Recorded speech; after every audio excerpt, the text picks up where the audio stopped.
Ibu-ibu, bapak-bapak jemaah sekalian yang rahmati Allah Subhanahu wa taala. Kita lanjutkan kajian Tafsir Al-Munir karangan Dr. Wahbah Zuhaili akan membahas ayat 51 sampai 56. Ini masih melanjutkan dari tema sebelumnya. Pada ayat 49 disebutkan likulli ummatin ajal. Setiap umat itu pasti akan ada ajalnya. Entah kapan pasti ada ajalnya. Dan sifatnya ajal atau kematian itu tidak bisa diminta sesuai dengan keinginan kita. Ya, jadi idza jaa ajaluhum fala yastakhiruna sa'atan wala yastaqdimun. Tidak bisa dimajukan, tak bisa dimundurkan. Tapi ajal itu sesuatu yang pasti. Kemudian di ayat 50 juga dijelaskan lagi, bagaimana pendapatmu jika azab itu atau siksa itu datang pasti sewaktu-waktu, bisa jadi datangnya malam hari, bisa jadi datangnya siang hari. Jadi kita ada yang tahu ya, tiba-tiba seperti kita mendengar ada saudara kita meninggal dunia, lalu kita bilang, loh semalam makanya baru ketemu gitu. Kok sekarang meninggal dunia? Ya bukan kok, memang kapan saja ya bisa. Jadi malamnya sehat-sehat saja, paginya meninggal dunia. Nah, sekarang ayat 51. Atsumma idza ma waqa'a amantum bih.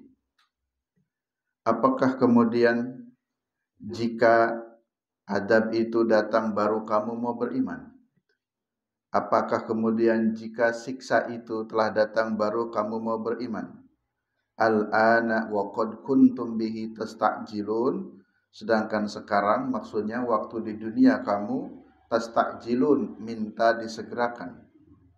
Nah, jadi ini sindiran kepada orang musyrik ya.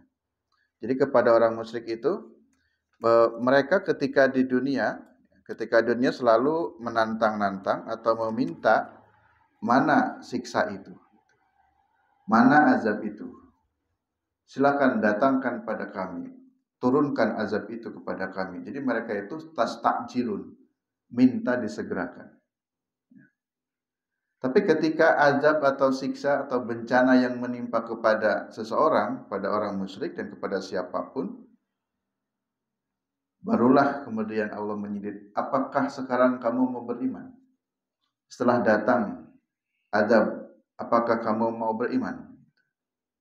Dan tentunya tidak juga. Jadi cuman hanya nantang-nantang saja. Mana azabnya? Mana datangkan siksa kepada kami? Setelah dikirimkan adab atau siksa juga sama saja, mereka tak beriman. Atau di sini disebutkan ai atanduruna ujiun hadal adab lil iman fa ida bil fi'li amantum bihi fi waqtin la yanfa'ul iman. Jadi di sini juga sebagai satu sindiran.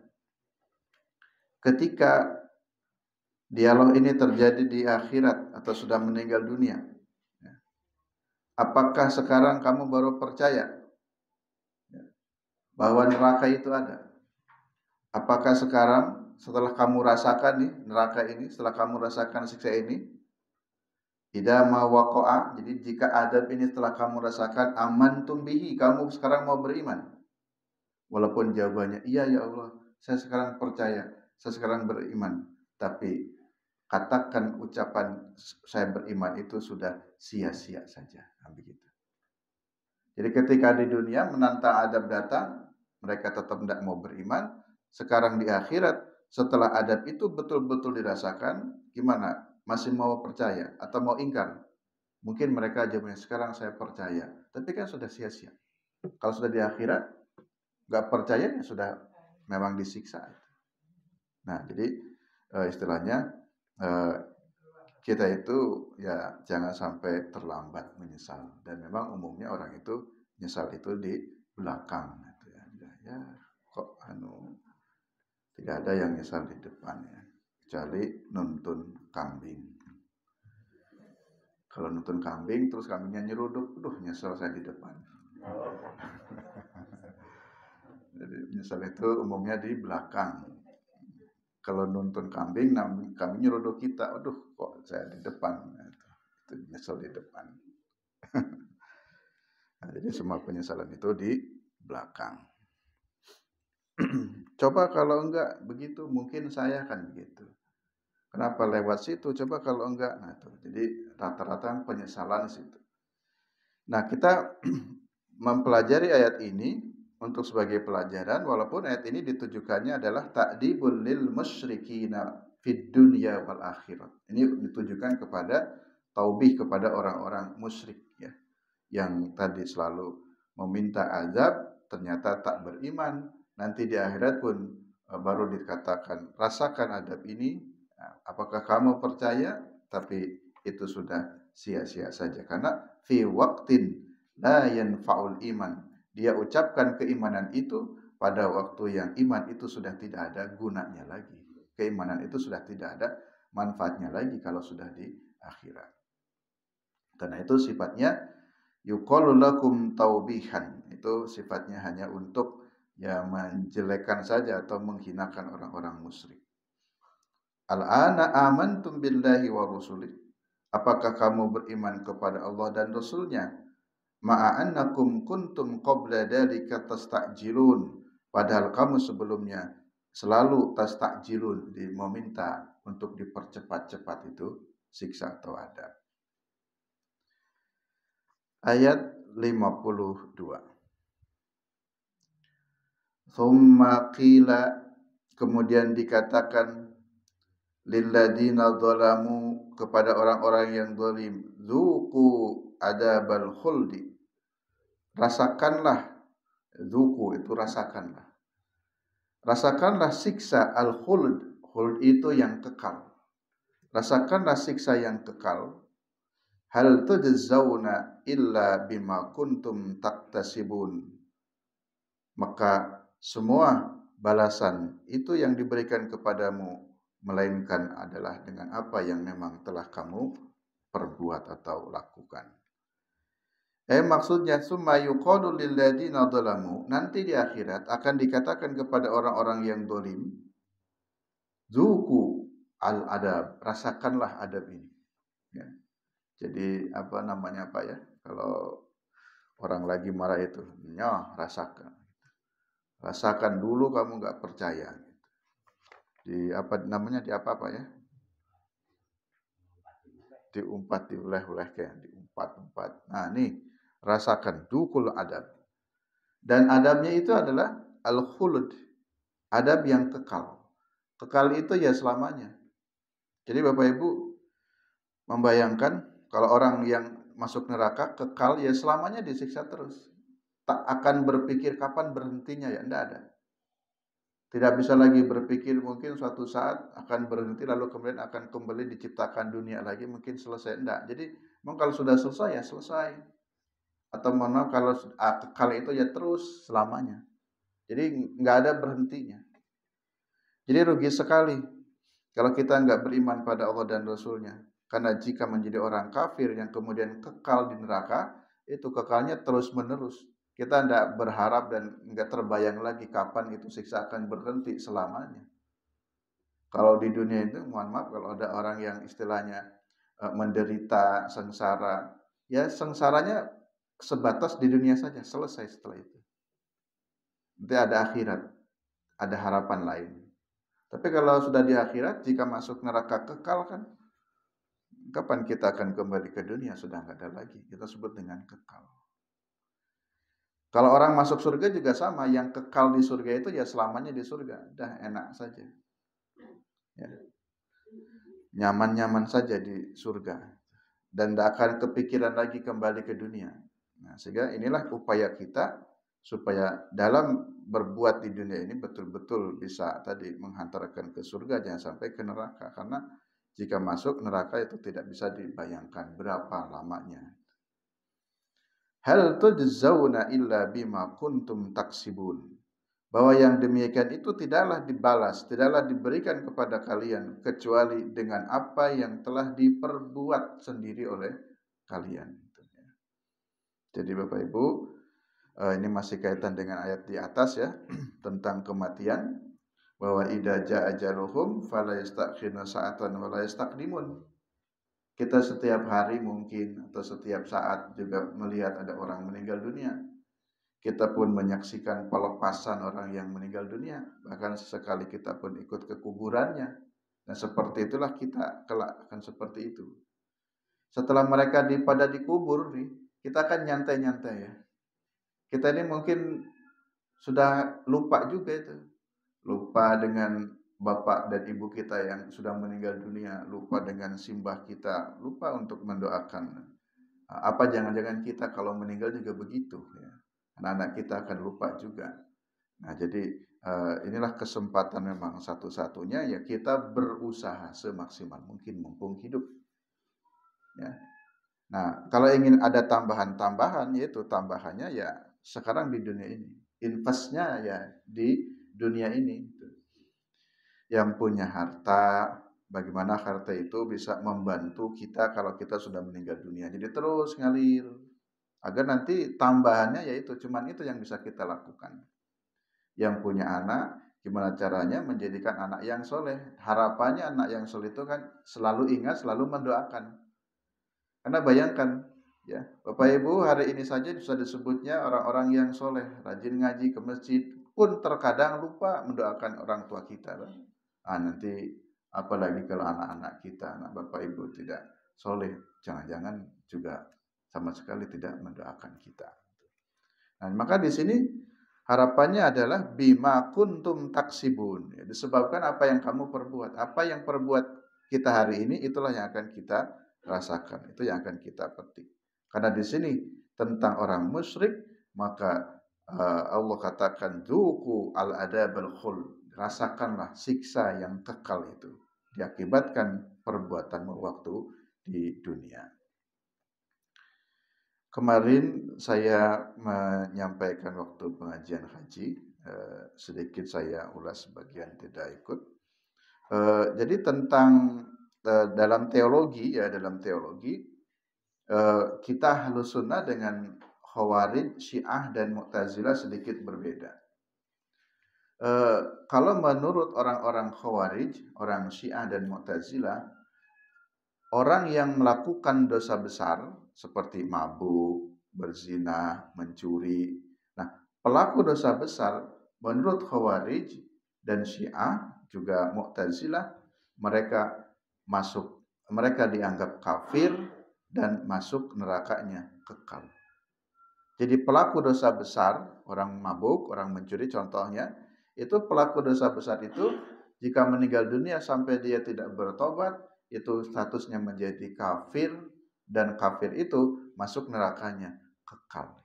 Jadi bayangkan nih kalau ada saudara kita ya suka mabuk-mabukan, kemudian sampai meninggal dunia tak bertobat, menurut Mu'tazilah dan Khawarij itu kafir dan kekal di nerakanya. Tapi kalau menurut Ahlus Sunnah, jika ada seorang mukmin yang melakukan dosa besar, jika dia melakukan dosa besar, tentu dia berdosa. Tapi tidak sampai kafir. Tentu dia akan disiksa di neraka. Tetapi disiksanya itu tidak kekal. Nah, itu yang membedakan antara pendapat Khawarij dengan kita Ahlus Sunnah. Kalau Ahlus Sunnah itu memang betul para pelaku dosa besar itu akan disiksa, akan dimasukkan ke neraka. Tetapi mereka tidak dikatakan kafir. Mereka tidak akan kekal di nerakanya. Kenapa? Karena ada hadis mengatakan masih ada man qala la ilaha illallah dakhalal jannah. Siapa orang yang masih meyakini adanya Allah sebagai Tuhannya, insya Allah akan masuk surga. Masuk surganya ya entah kapan. Insya Allah akan dimasukkan ke surga. Tidak kekal. Karena yang kekal itu hanyalah orang-orang yang kafir. Kalau orang Islam berdosa, masuk neraka, iya, karena dosanya. Tapi dia tidak kekal. Jadi di sini dzuqu adabal khuldi, rasakanlah siksa yang kekal ini untuk orang kafir yang musyrikin yang memang benar-benar dia tidak menyembah kepada Allah. Ayat 53. Wa yastanbi'unaka ahaqqun huwa wa yastanbi'unaka, dan mereka bertanya kepadamu Muhammad, ahaqqun huwa, apakah benar siksa itu ada? Jadi orang-orang yang tidak percaya itu masih mempertanyakan, benar enggak siksa itu ada?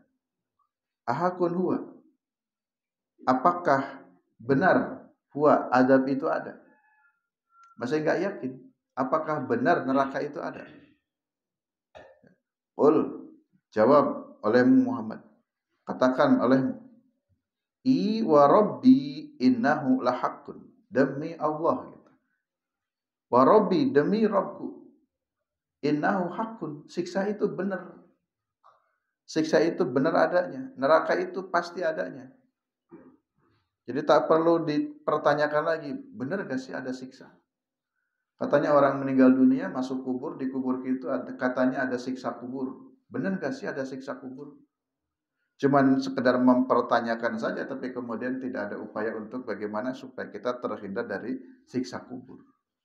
Cuman nanya saja, benar gak sih ada neraka? Tapi kemudian tidak ada keinginan untuk bagaimana caranya kita menjauh dari siksa neraka. Yaitu cuman nanya doang. Maka jawab, I wa rabbi innahu lahaqqun. Nah, ini menjadi tanggung jawab ya kita semuanya, Bapak Ibu, punya anak, punya cucu, punya tetangga, lingkungan, untuk saling mengingatkan. Minimal dalam bab sholat saja ya. Jadi jangan sampai ada keluarga kita yang meninggalkan sholat. Hati-hati loh nak, kalau nggak sholat itu I wa rabbi innahu lahaqqun, siksa bagi orang yang meninggalkan sholat itu benar-benar ada. Tolong loh nak, jaga sholatmu. Dimanapun kamu kerja, di mana, pokoknya yang penting pesan bapak, pesan ibu, kamu dimanapun jaga sholat. Karena orang yang meninggalkan sholat itu nanti bisa kena siksa. Nah itu. Jadi kita itu selalu mengingatkan, selalu menasihati. Ya, misalkan anak-anak, cucu, ya saudara-saudara kita terlena dengan HP. Udah dengar adzan masih asik main HP-an saja di pinggir-pinggir ya, pinggir-pinggir jalanan di rumah. Nah, itu ingatkan, hati-hati bermain HP tapi kemudian meninggalkan sholat itu ya. Ada rencana RUU ya yang terbaru, mudah-mudahan ini disahgol. Jadi nanti ada pembatasan penggunaan HP untuk anak. Tapi masih digodok usianya. Kalau di Australia itu kan usia 16 tahun. Usia 16 tahun ke bawah. Jadi beberapa negara sudah mulai ada pembatasan, karena meskipun memang sekarang dunianya digital ya, tetapi madorotnya ternyata lebih banyak gitu. Jadi madorotnya lebih banyak. Bahkan sekarang pun sekolah-sekolah rata-rata ya tugasnya online. Jadi akhirnya semua main HP terus, semuanya itu terus. Baru terasa itu sejak adanya COVID ya. Wah, sejak adanya COVID luar biasa ya. Hampir semua anak, semua orang dengan memang dunianya dan kebetulan medianya seperti itu, akhirnya banyak ya yang kemudian menjadi kecanduan. Nah, ini baru negara memikirkan ulang kembali. Ya, diupayakan kalau tugas itu jangan online, pakai buku biasa saja, buku tugas ya. Maka di beberapa negara seperti Norwegia sendiri itu sudah bosan ternyata, kembali bosan dengan media itu. Ya, maka semuanya pembelajaran kembali kepada buku cetak. Karena orang menjadi tidak baca, malas baca lagi. Nah, madaratnya memang banyak. Salah satunya orang bermain HP itu tadi melalaikan sholat itu. Ketika lalai sholat akhirnya tidak sholat. Ketika sholat tidak sholat kan berarti sini ada ancaman yang sungguhnya akan didapati oleh orang yang melalaikan sholat, apalagi sampai meninggalkan sholatnya. Kalau pada masa Yahudi itu orang tidak mau ibadah pada hari Sabat kan. Orang Yahudi kan ibadahnya hari Sabat. Kalau Nasrani hari Minggu ya. Pada hari Sabat mereka kan dikutuk dalam surat Al-Baqarah itu, kunu qiradatan khosiin. Jadilah kamu kerak-kerak yang hina. Karena kalau orang dulu, orang Yahudi, mereka tidak pada beribadah saat waktu ibadah, saat sholat umpamanya, mereka itu pada pergi mancing, pada pergi apa. Sekarang nggak pada pergi mancing, tapi pada main HP. Udah tahu adzan. Bahkan Jumatan pun, lagi sholat Jumat malah pada main HP. Ya, ini memang susah ya meninggalkan itu. Kalau saya lihat juga kadang ini Jumatan tak tengok lah ada orang yang main HP, padahal sudah Jumatan itu. Nah, orang dulu Yahudi di kutub, nah mereka cuma mancing ikan, nah, nggak saatnya sholat mancing, nah ini saatnya sholat main HP. Itu juga sama ya, main-main. Wa ma antum bimu'zizin, dan kamu tidak akan bisa menghindar lagi. Jadi cuma nanya saja, benar nggak ada siksa? Benar nggak neraka itu ada? Jawab oleh Nabi, benar. Wa rabbinaul hakun. Dan kalau adab itu sudah menimpa kepada kalian, wa ma antum bimu'zizin, kamu tidak bisa menghindar. Ayat berikutnya 54. Walau anna likulli nafsin dhalamat ma fil ardi laftadat bih. Sekiranya setiap orang yang dhalamat telah berbuat dolim, lalu ia itu ma fil ardi memiliki semua apa yang ada di muka bumi milik dia, laftadat bih, pasti dia akan menebusnya.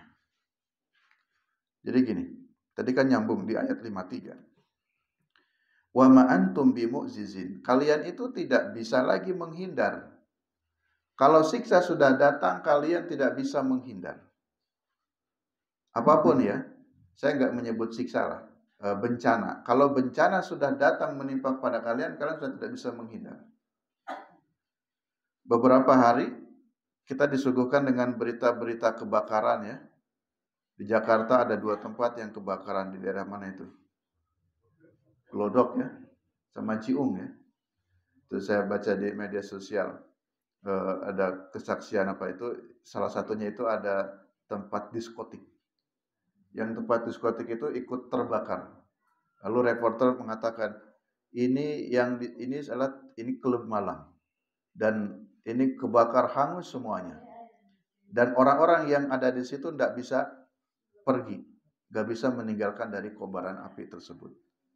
Coba bayangkan ya, jika seseorang berada di satu tempat, lalu bencana datang, kebakaran saja ya, kita nggak menyebut itu siksa.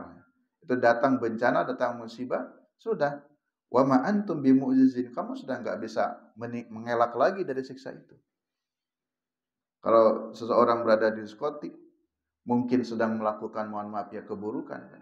Mungkin ada yang sedang minum khamr, mungkin ada yang sedang zina. Saat itu datang bencana, nah, itulah disebut dengan, mohon maaf secara dohirnya, su'ul khotimah. Jadi buruk di akhirnya. Di akhirnya sudah kelihatan buruk secara dohirnya. Nah, walau anna likulli nafsin dhalamat, andai kata mereka tahu akan terkena siksa, akan terkena azab, ada bencana yang menimpa kepada dirinya, lalu mereka paham bahwa ternyata siksa itu sakit. Adab itu pedih sekali. Orang-orang yang dolim lalu ma'fil ardi memiliki semua ada yang di muka bumi ini, laftadat bih, pasti dia akan minta tebusan pada Allah. Ya Allah, tolong jangan disiksa. Saya kasih tebusan saja, ini saya punya ini, sepenuh bumi itu akan saya tebus diri saya supaya tidak disiksa. Karena dia tahu siksa itu sangat pedih. Jadi ini orang-orang yang dolamat, orang-orang yang dolim, ketika saat dia menimpa bencana itu, ketika saat seseorang mendapatkan siksa tersebut, ternyata sakit sekali, ternyata pedih sekali, maka pasti dia laftadat bih, akan menebus dirinya. Ya Allah, tolong jangan disiksa. Ya Allah, tolong jangan timpakan adab ini kepadaku. Saya tebusin dengan harta yang saya miliki, ma'fil ardi. Jika ada orang yang punya harta sepenuh langit dan bumi. Tapi jika pun ada orang yang punya kekayaan sepenuh bumi, lalu ditukar, ditebus, tolong jangan saya siksa ya Allah, tetap saja tidak akan mampu menebus apa yang memang Allah berikan siksa itu. Nah, jadi sesungguhnya kalau siksa sudah terjadi ya seperti itu, sudah nggak bisa mengelak lagi. Bahkan dia pun ingin menebusnya. Kalau bisa, tolong jangan disiksa. Tolong adab itu jangan diberikan pada kami ya Allah. Kami tebus saja kalau bisa. Tapi kan tetap nggak bisa juga. Ini semuanya sudah dijelaskan di dalam Al-Quran. Karena kita sekarang sedang membaca, sedang mengkaji. Jadi tadi jangan sampai terjadi penyesalan. Wa asarrun nadamata lamma ra'awul adab.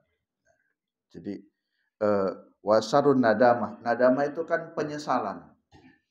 Akhirnya yang ada adalah penyesalan saja. Lamma ra'awul adab, ketika melihat siksa itu. Ketika merasakan itu. Mungkin kita membayangkan ya, jadi bagaimana ketika seseorang kebakar ya, nggak bisa pergi, kan namanya tempat ya, apalagi di lantai berapa, kebakaran kan cepat sekali. Mau lari, liftnya juga panas, mau pergi kemana lagi, mau lompat ya, nggak bisa juga nabrak-nabrak kaca. Udah dikurung, bagaimana rasanya meninggal dengan susah payah dulu, itu kesakitan menahan rasa bakar itu. Nah, barulah wasaru. Orang-orang yang merasakan langsung seperti itu, dia menyesal. Dia menyesal, ya Allah, kenapa begini? Lamma ra'awul adab, ketika mereka menghadapi adab, ketika mereka menghadapi bencana itu. Ya. Jadi sekali lagi, saya tidak ingin mengatakan itu contoh yang sedang dihadap, tapi saya ingin mengatakan betapa sakitnya, jadi betapa pedihnya orang sedang mendapatkan bencana yang seperti itu. Bapak Ibu mungkin tahu ada istilah orang mati suri, Bu ya. Nah, kalau dicek, saya kemarin ada baca berita tentang mati suri. Akhirnya saya penasaran juga, ingin tahu seperti apa sih mati suri. Dibukalah di YouTube. Banyak sekali podcast atau beberapa wawancara tentang pengalaman dia mati suri itu. Ya, pengalaman dia mati suri. Banyak dia bercerita, sakit sekali rasanya ketika seperti dicabut nyawa itu. Jadi dia memberikan kesaksian. Jadi dengan itu kemudian dia bisa hidup kembali, dia baru tersadarkan. Jadi betapa sakitnya kalau orang dicabut nyawa itu. Nah, tapi dianya kan belum meninggal dunia ya. Tapi orang-orang melihat di dunianya ini sudah 2 minggu cuman tidur saja seperti sudah meninggal dunia. Nah, jadi kita tidak perlu juga ingin ikut merasakan, tapi dengan mendengar cerita-cerita semacam ini kita paham dan kita yakini memang siksa itu sangat pedih, sehingga kita tidak ingin terjadi an-nadamah, penyesalan saat ra'awul adab. Wa qudiya bainahum bil qist, dan diputuskan di antara mereka bil qist, dengan adil. Wahum la yudlamun, dan mereka itu tidak didolimi. Jadi Allah itu tidak mendolimi mereka. Jadi ketika terjadi adab, siksa, bencana kepada orang tersebut, itu sudah adil. Bil qisti, adil. Adil itu kan sesuai dengan amalan perbuatannya. Kalau orang yang kafir dapat balasannya seperti ini, ya adil. Kalau ada orang yang mukmin beramal soleh dapat balasannya seperti ini, ya itulah adil. Jadi tidak lagi bisa protes. Kenapa saya kok disiksa seperti ini? Kenapa kok adabnya begitu berat kepada kami? Ya tidak bisa protes begitu, karena semua yang tadi diberikan itu adalah sudah adil. Qudiya bainahum bil qisti. Allah memutuskan di antara mereka itu bil qisti, dengan adil. Wahum la yudlamun, mereka tidak didolimi oleh Allah, tapi mereka lah yang berbuat dolim kepada dirinya sendiri. Allah itu kan hanya memberikan rambu-rambu, ini loh jalan yang baik, ini jalan yang buruk. Silakan kamu tempuh yang baik, jangan kamu tempuh yang buruk. Karena tahu akibatnya, kalau kamu menempuh jalan yang buruk, pasti ada siksa, pasti ada neraka. Kalau kamu menempuh yang baik, itu balasannya yang baik-baik pula, ada surga. Kan setelah itu diserahkan kepada manusia, terserah. Mau masuk surga, kamu sholat. Kalau kamu nggak sholat, bisa masuk neraka loh. Kemudian ada orang yang nggak sholat. Akhirnya kan memang jalurnya ke neraka. Ketika di neraka, ya sudah nggak bisa protes. Kok saya didolimi masuk neraka? Enggak. Jadi wahum la yudlamun. Allah tidak mendolimi. Tapi kamu sendiri yang berbuat dolim. Sudah dikasih tahu oleh Allah. Orang meninggalkan sholat itu bisa masuk neraka. Nah jadi itu. Wahum la yudlamun. Mereka itu tidak didolimi oleh Allah. Karena mereka lah yang berbuat dolim oleh dirinya sendiri. Dulu ada doa Nabi Yunus ketika ditelan ikan itu apa tuh? Rob la ilaha inni kuntu minad dolimin. Inni kuntu minad dolimin. Jadi malah Yunus itu menyesalnya untuk dirinya sendiri. Akulah yang berbuat dolim. Dalam sairannya kan suka Rabbana ya Rabbana dalamna anfusana wa ilam taghfir lana wa tarhamna lanakunanna minal khasirin. Itu kan pengikraran Rabbana ya Rabbana dalamna anfusana, kami telah menganiaya diri kami sendiri. Itu kan bagus, penyesalan yang bagus. Kami telah menganiaya diri kami sendiri. Daripada sudah masuk ke dalam yang buruk, malah masih nyalah-nyalah ke Allah. Engkau berbuat dolim. Jadi kok berbuat dolim? Allah enggak berbuat dolim. Tapi yang baik itu justru malah menyesal. Yang kami lakukan ini karena kedoliman kami sendiri. Mohon ampun ya Allah. Kan malah merendah. Daripada sudah sampai disiksa pun masih nyalah-nyalahkan. Allah, engkau berbuat dolim pada kami. Ayat yang terakhir 55, 56. Ala inna lillahi ma fis samawati wal ard. Ketahuilah semua itu milik Allah. Yang ada di langit, yang ada di bumi, itu milik Allah. Ya.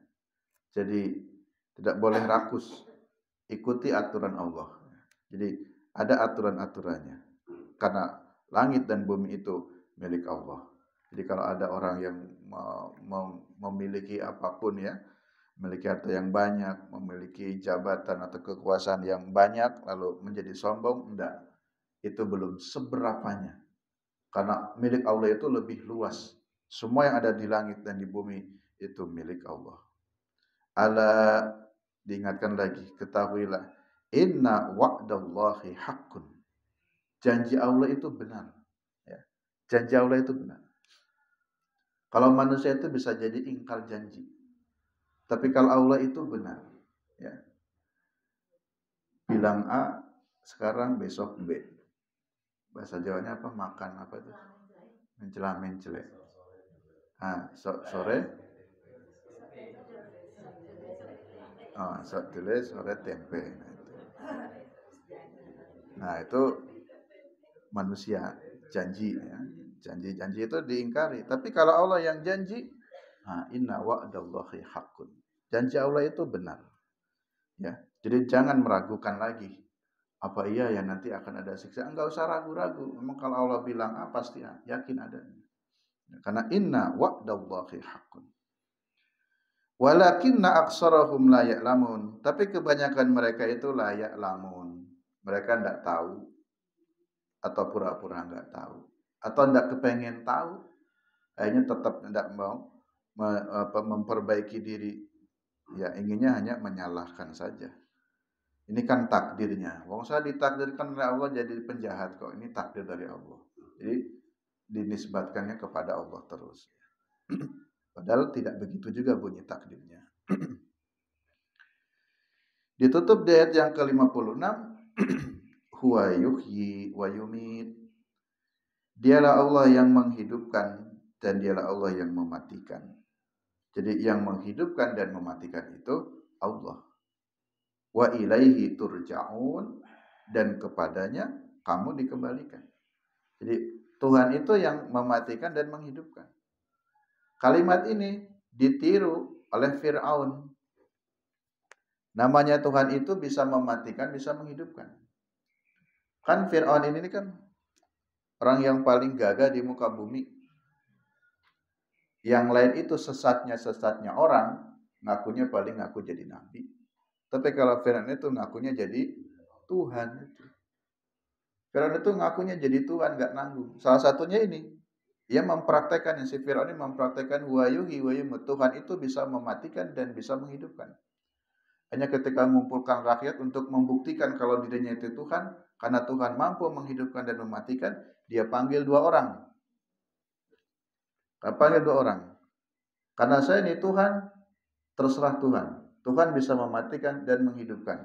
Nih, dua orang. Yang satu saya bunuh. Tuhan berkehendak membunuh, matilah dia. Yang satu saya biarkan. Gitu. Biarkan hidup. Itulah Tuhan. Jadi saya bisa menghidupkan dia karena dia tetap berhidup, yang satu dimatikan. Nah, itulah dia pakai logika yang salah. Karena kemudian ketika ditantang lagi oleh Nabi Musa, kalau kamu bisa menghidupkan dan mematikan, coba itu yang sekarang sudah mati hidupkan lagi. Enggak bisa juga. Karena cuma bisa saya bisa menghidupkan, bisa matikan. Kalau membunuh bisa. Membiarkan dia hidup bisa. Tapi yang sudah mati coba kamu hidupkan, ya Firaun enggak bisa. Jadi logikanya terbantahkan lagi oleh Nabi Musa. Jadi yang benar-benar mampu menghidupkan huwa yuhyi wa yumit, ya hanya Allah. Wa ilaihi turja'un, dan kepada Allah lah kalian dikembalikan. Jadi kita itu akan kembalinya kepada Allah. Mudik. Mudik itu artinya apa? Pulang kampung ya.